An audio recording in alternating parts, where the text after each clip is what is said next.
ষোড়শ পর্বে আমি গুরুদাদুর লীলা কথার আরো কিছু দিক তুলে ধরার চেষ্টা করছি।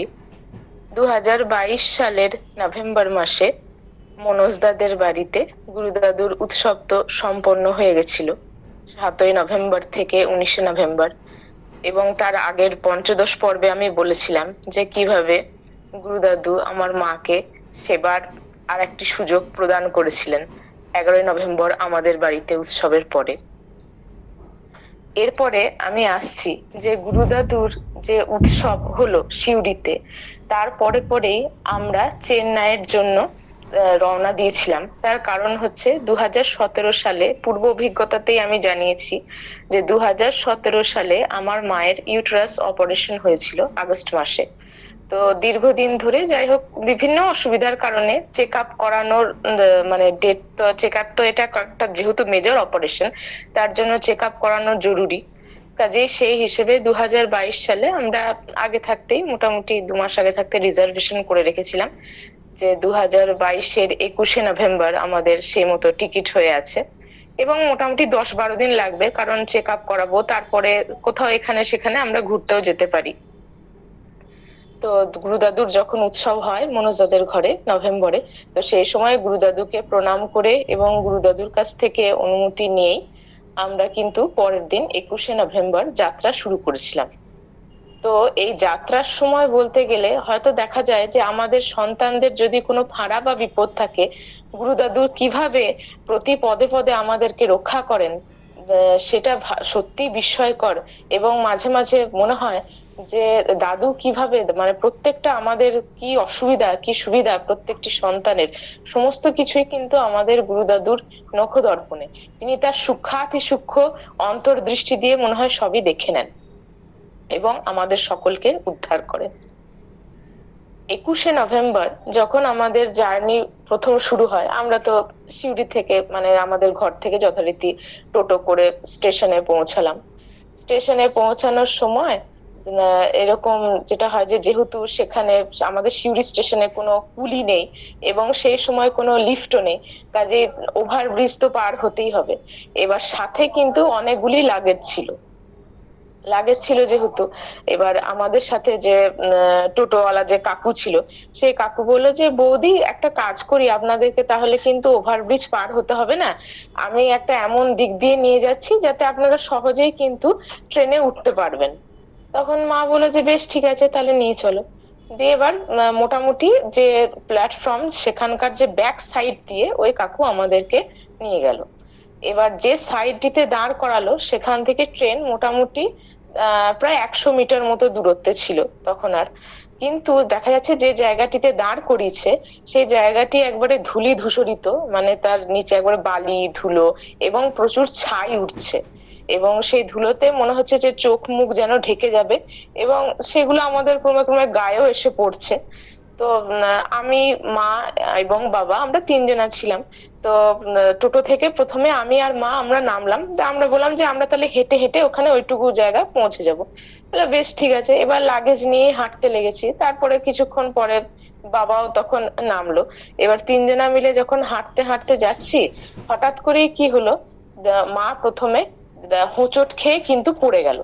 যে জায়গাটিতে হোঁচট খেয়ে পড়ে গেল সেই স্থানটিতে কিন্তু অনেক বড় বড় পাথর ছিল এবং ধুলোবালি তো ছিলই, সেটাতে মানে স্লিপ করে পড়ে গেল। পড়ে গিয়ে কিন্তু মায়ের তখন কি হলো যে আমার মা যেহেতু মানে সালোয়ার পরেছিল আর কি, সালোয়ার প্যান্ট, তো সেই সালোয়ার প্যান্টের যে হাঁটুর দিকের যে অংশটা সেটা কিন্তু ছিঁড়ে গেল এবং একটু সামান্য কাট হয়ে গেল, মানে কেটে গেল অল্প অংশটা। কিন্তু গুরুদাদুর কৃপাতে বিশেষ কোনো কিছু অন্য অংশে কিন্তু শরীরে আঘাত লাগেনি। আঘাত লাগতে পারতো কারণ যেভাবে পড়লো মা হঠাৎ করে, এবং ওখানে অনেক বড় বড় পাথর ছিল, কিন্তু গুরুদাদুর কৃপায় সে সামান্য একটু জাস্ট কেটেছিল হাঁটুর অংশটা। এবার মা কোনো রকমে উঠলো, আমরাও তো অবাক হয়ে গেলাম। তারপরে আবার আমরা যখন চলতে লাগলাম তা করতে করতে মা আবার সঙ্গে সঙ্গে পড়ে যায়। সেই সময় আমাদের যে টোটোওয়ালা কাকু সে এসে মাকে ধরে বলে যে বৌদি মা কি হচ্ছে, আপনি বারবার করে পড়ে যাচ্ছেন কেন? আমরাও তো বুঝতে পারছি না যে হট করে মানে যাচ্ছে আর পড়ে পড়ে যাচ্ছে। এবার যাই হোক তখন কোনো রকমে আবার মা উঠে পড়ে শক্তি সঞ্চয় করে এবং আমরা ট্রেনে যথারীতি উঠে যাই। যাই হোক, গুরু দাদুর কৃপাতে তো অনেক কিছুই হতে পারতো, মানে যদি এইভাবে যে হারে মা পড়েছে তাতে হয়তো দেখা যেত যে আমাদের যাওয়াটাই বাতিল হয়ে যেত, কিন্তু দাদু সেটাকে রক্ষা করলেন। তো আমরা যথারীতি তো হাওড়া পৌঁছালাম, এবং হাওড়াতে পৌঁছে তখন মানে মোটামুটি পৌঁছেছিলাম প্রায় বলতে গেলে আপনাদের 6:30টার দিকে। তো 6:30টার সময় পৌঁছানোর পরে বেশ কিছুক্ষণ বিশ্রাম নিয়ে মোটামুটি 9:30 9:45 নাগাদ আমরা রাতের সেবা গ্রহণ করি, এবং যেহেতু 12টা থেকে ট্রেন ছিল, তো 12টা থেকে ট্রেনের আউটারে বেরিয়ে যাই, এবং একদম যে 24 নম্বর যে প্ল্যাটফর্ম, সেখান থেকে তখন ট্রেন আসে চেন্নাই এক্সপ্রেস। তো সেখানে আমরা উঠে পড়ি। তো যাই হোক, উঠে পড়ার পরে মোটামুটি তো রাত্রে বিশ্রাম নেওয়ার তোড়জোড় করলাম। তো সবারই মোটামুটি রাত্রে আমরা তখন প্রায় গভীর ঘুমেই আচ্ছন্ন। মোটামুটি 1টা 1:30 বাজছে রাত্রিবেলা। কিন্তু সেই সময় হঠাৎ মায়ের চেস্টে ভীষণ পেন হতে শুরু করে, মানে গ্যাস অম্বল হয়ে গেছে যেহেতু, মানে কারণ রাতের সেবা গ্রহণ করার পরে পরেই কিন্তু আমরা কিছুক্ষণ পরেই আউটারের মানে তাড়াতাড়ি লাগেজ নিয়ে সব চলে এসেছি, কারণ একটা একটা টেনশন থাকে যে এরকম ট্রেন ধরতে হবে। তো এবার হঠাৎই গ্যাসের প্রচন্ড পেন হতে শুরু করে চেস্টে। তো মা তাড়াতাড়ি বাবাকে ওঠায়, এবং আমারও কিছুটা ঘুম তখন ভেঙে যায়, এবং মা ওষুধ খায়, মেডিসিনস দেয়া হয়, সেই মেডিসিনস খায়, এবং তার সাথে সাথে কিন্তু ক্রমাগত ভাবে আমার মা গুরু দাদুর নাম জপ করতে শুরু করে। তো গুরু দাদুর নাম জপের কি মহিমা, এবং ক্রমাগত গুরু দাদুকে স্মরণ করতে থাকার ফলে গুরু দাদুর কৃপায় অল্প কিছুক্ষণের মধ্যেই কিন্তু মায়ের শরীর, যেটা গ্যাসের প্রচন্ড পেন হচ্ছিল, সেটা কিন্তু সম্পূর্ণভাবে আমার মা রিকভারি করে এবং সুস্থ হয়ে যায়। যাই হোক, আমরাও একটু মানে স্বস্তির নিঃশ্বাস ফেললাম। অতএব তারপরে আমরা আবার যথারীতি ঘুমিয়ে পড়লাম, বিশ্রাম নিলাম। তো মোটামুটি পরের দিন সকালে একটি ঘটনা আমরা শুনি মায়ের মুখ থেকে, যে আমরা যখন তখন গভীর ঘুমে আচ্ছন্ন, এবং তখন মোটামুটি ভোরবেলা 4টে 4:30 বাজছিল। সেই সময় আমার মা ওয়াশরুমে গেছিল, কিন্তু আমাদের কাউকে বলে যায়নি, এমনি গেছে। তো আমরা জানিও না তার জন্য, যথারীতি ঘুমাচ্ছি। এবার ওয়াশরুম থেকে যখন আমার মা ফিরছে, ফেরার সময় মায়ের কোনোদিনও এরকম ঘটনা কিন্তু হয় না, কিন্তু সেদিনই হঠাৎ ঘটলো। হঠাৎ দেখা গেল যে মা যেন মনে হচ্ছে ছিটকে পড়ে গেল, এবং ছিটকে প্রথমে একবার পড়লো, সেখান থেকে উঠে দাঁড়াতে দাঁড়াতেই মানে আউটার যেটা হয়, আমাদের এসি 2 টায়ার ছিল, তো ডোরটা যেটা যেটা হয় সেই দরজার আগেই যখন ওয়াশরুম থেকে ফিরছে, তো সেই আউটারের জায়গাটাতে প্রথমে তো একবার ছিটকে পড়লো, তো সেখান থেকে আবার উঠলো, আবার ছিটকে পড়ে পুরো বাউন্স করতে করতে যে গেটের কাছে আর কি, মানে যেটা কামরার গেট, সেই কামরার গেটের কাছে কিন্তু একদম গিয়ে পড়লো। তো গুরুদাদুর এমনই আশীর্বাদ যে গেটের দরজাটি কিন্তু সম্পূর্ণভাবে সুরক্ষিতভাবে লাগানো ছিল। সেটি যদি লাগানো না থাকতো তাহলে দেখা যেত যে আমার মা গড়িয়ে পড়তে পড়তে একদম হয়তো গেটের দরজা দিয়ে পুরো নিচেই পড়ে যেত। তারপরে মায়ের কি হতো হয়তো কোনো আমরা হদিশও পেতাম না, মানে কত কিছু, মানে বিরাট বড় একটা দুর্ঘটনা কিন্তু ঘটতে পারতো।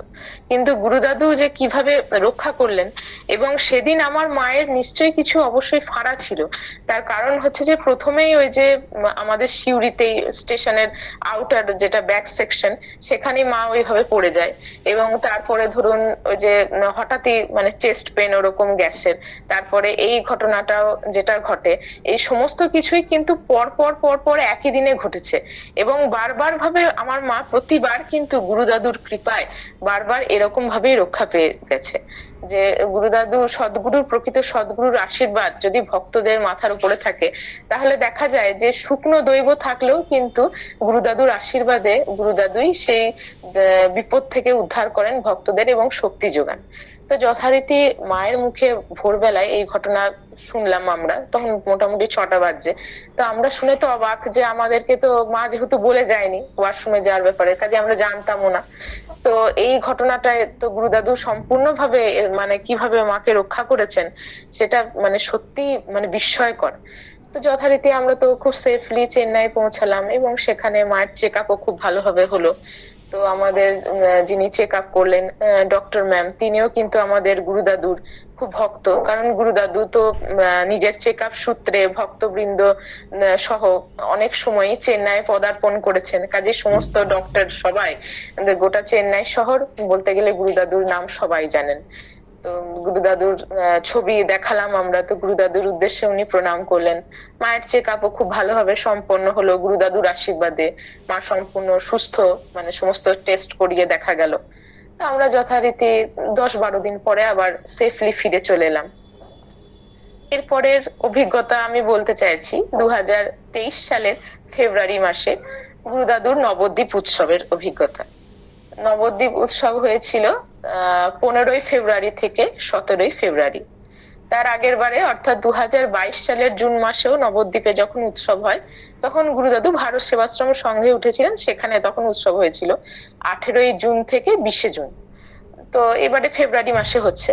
তো তার মধ্যে যথারীতি আমরা 14ই ফেব্রুয়ারি আমি এবং আমার বাবা মা আমরা তিনজনে চলে গিয়েছিলাম, এবং 15ই ফেব্রুয়ারি প্রথমে মারোয়ারি ভজনাশ্রমে তো মায়েদের সেবা ছিল এবং দান কার্য ছিল। তো সেটি খুব সুন্দরভাবে সুচারুভাবে সম্পন্ন হলো, এবং আমরা দুপুর বেলায় সেবা করলাম পম্পা আন্টিদের ঘরে, কারণ সেইবারে পম্পা আন্টিদের বাড়িতেই গুরুদাদুকে নিয়ে কিন্তু উৎসব হয়েছিল। তো পম্পা আন্টিদের ঘরে উৎসব এবং গুরুদাদুর যে প্রসাদ অতি সুন্দর, অতীব সুন্দর, আমরা সেবন করলাম প্রত্যেকেই। এটা তো গুরুদাদুরই আশীর্বাদ প্রাপ্ত, এবং খুব সানন্দে আমরা গ্রহণ করলাম। পর সেদিনকে 15 তারিখ রাত্রিবেলাতেও পম্পা আন্টিদের ঘরে যথারীতি রাতের সেবা এবং গুরুদাদুকে নিয়ে নাম কীর্তন ইত্যাদি সমস্ত কিছু খুব সুচারুভাবে অনুষ্ঠিত হলো। পরের দিন অর্থাৎ 16ই ফেব্রুয়ারি ছিল কিন্তু একাদশী। একাদশীর দিনেও পম্পা আন্টিদের ঘরে যথারীতি সেবা হলো, এবং সেদিনকেই আমার বাবা গুরুদাদুর অনুমতি নিয়ে একাদশী পালন প্রথম আমার বাবার সেখান থেকেই কিন্তু শুরু হলো। এবং বাবা তুলসী কাঠের মালা ধারণ করলো গুরুদাদুর অনুমতি নিয়ে, এবং গুরুদাদুকে প্রণাম করে ধারণ করলো। এবং যথারীতি সেই দিনও গুরুদাদুকে নিয়ে বিকেলে আনন্দ যজ্ঞ, নাম অনুষ্ঠান ইত্যাদি সমস্ত কিছু সম্পন্ন হলো, রাতের সেবা হলো। পরের দিন ছিল কিন্তু অত্যন্ত আকর্ষণীয় বিষয়, কারণ 17ই ফেব্রুয়ারি ছিল গুরুদাদুর যে স্কুল নবদ্বীপ হিন্দু স্কুলের 150 বর্ষ পূর্তি উপলক্ষে আমরা প্রত্যেকেই কিন্তু সেখানে যোগদান করেছিলাম। তো গুরুদাদু ছিলেন প্রধান অতিথি, এবং তার সাথে আরো আমাদের সকল ভক্ত ভাই বোন যারা ছিলেন তারাও কেউ কেউ প্রধান অতিথি ছিলেন, এবং স্টেজে যথারীতি গুরুদাদুকে দেখছি আমরা, সে এক অদ্ভুত অনুভূতি। এবং আশপাশে দেখছি যে সমস্ত স্কুল স্টুডেন্টস যারা ছোট ছোট বাচ্চারা, তারা কিভাবে মানে কতটা তারা এক্সাইটেড, কতটা উৎসুক গুরুদাদুকে দেখার জন্য, মানে সে এক বিশাল সমারোহ। এবং কত কত মহারাজজি এসছেন বিভিন্ন রামকৃষ্ণ মিশন থেকে, বেলুর মঠ বিভিন্ন জায়গা থেকে মহারাজজিরা এসছেন, তারা তাদের মূল্যবান বাণী আমাদের সাথে শেয়ার করছেন, ভাগ করে নিচ্ছেন, এবং সেগুলো তাদের মুখনিসৃত যে বাণী সেগুলি শুনতে তো মানে অত্যন্ত অপূর্ব নিজে একটা অনুভূতি হচ্ছিল। এবং তার সাথে গুরুদাদুর তো উপস্থিতি যেন মনে হচ্ছে যে উদীয়মান সূর্য একদম তার নিজের আলোর ছটায় আমাদের সকলকে ভরিয়ে রেখেছেন, এবং আমরা সেই উদীয়মান সূর্যের আশপাশেই যেন বিচরণ করছি। যথারীতি গুরুদাদুর অনারে, গুরুদাদুর সম্মানে বিভিন্ন অনুষ্ঠানের পরে একটি যোগা অনুষ্ঠান কিন্তু পরিবেশিত হলো। কত ছোট ছোট বাচ্চারা কি সুন্দর অপূর্বভাবে যোগা প্রদর্শন করছে, এবং যোগা নৃত্য মানে একটা রিদমিক তালে কি সুন্দরভাবে স্কেট বোর্ডের উপরে, এবং তাদের যিনি গুরুদেব, যোগার গুরুদেব টিচার, তিনিও কত সুন্দরভাবে কত সুচারুভাবে মানে সকলকে একসাথে মেনটেন করছেন, এবং সেই বাচ্চাগুলিকে মানে সহযোগিতা করছেন, তাদেরকে গাইড করছেন একাধারে। এবং সেই যে এত সুন্দর একটা তালমিল, সেটা কিন্তু গুরুদাদুর কৃপাতেই এই যোগা নৃত্য, অপূর্ব যোগা নৃত্য দেখার সুযোগ আমাদের হলো, এবং সেই রেশ কিন্তু মনের মধ্যে থেকে গেল। যথারীতি দুপুর বেলায় তো সেবা হলো, সেবা গ্রহণ হলো। তারপরে সন্ধ্যাবেলায় আবার পম্পা আন্টিদের ঘরে অনুষ্ঠান, নামযজ্ঞ, এবং রাতের সেবা গ্রহণ করলাম। পরের দিন অর্থাৎ 18ই ফেব্রুয়ারি আমি এবং আমার বাবা মা আমরা নবদ্বীপ থেকে আবার সিউড়িতে সেই এক রাস আনন্দ, অভিজ্ঞতা এবং সমস্ত কিছু নিয়ে ফিরে এলাম। এবং গুরুদাদুর কৃপায় এবং গুরুদাদুর আশীর্বাদে একাদশীর যে সেলিব্রেশন, একাদশীও যে এইভাবে সেলিব্রেশন হতে পারে, পম্পার্টিদের ঘরে কিন্তু এটাই আমাদের প্রথম অভিজ্ঞতা।